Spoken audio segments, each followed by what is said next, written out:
আজকে আপনাদের সাথে গরু মোটা তাজাকরণ নিয়ে কথা বলবো।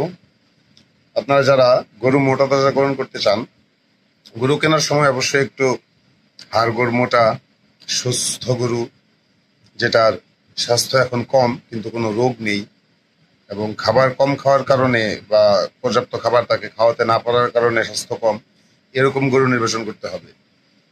এরকম গরু কেনার পর আপনি আপনার খামারে নিয়ে এসে 4-5 দিন বা 7 দিন সময় দেবেন গরুটা এই পরিবেশের সাথে মানিয়ে নেওয়ার জন্য।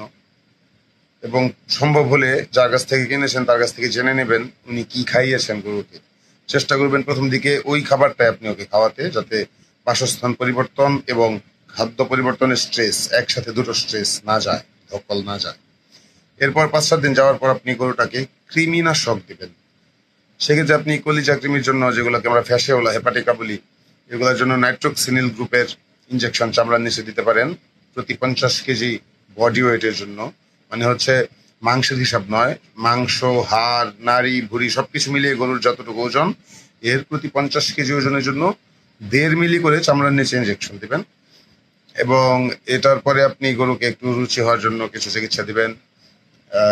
ওর হজম শক্তি বাড়ানোর জন্য একটু এনজাইম বা প্রোবায়োটিক এই ধরনের কিছু দিবেন।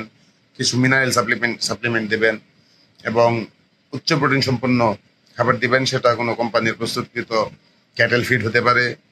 18-19% মতো প্রোটিন দিলে খুব দ্রুত মোটা তাজা হয়।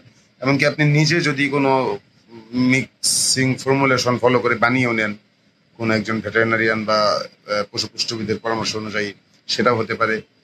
গরুকে সবসময় বিশুদ্ধ পানি খাওয়াবেন। অনেকে বলে বেশি পানি খাওয়ালে গরুর পেট বড় হয়ে যায়, এই ধারণা সঠিক নয়। গরম আসছে, গরমে গরুকে পর্যাপ্ত ঠান্ডা ফ্রেশ পানি দেওয়ার চেষ্টা করবেন। প্রতিদিন গরুকে গোসল করাবেন, গরুর ঘর পরিষ্কার রাখবেন। এতে করে গরুর ঘরে মশা মাছি পোকামাকড় এগুলো কম হবে।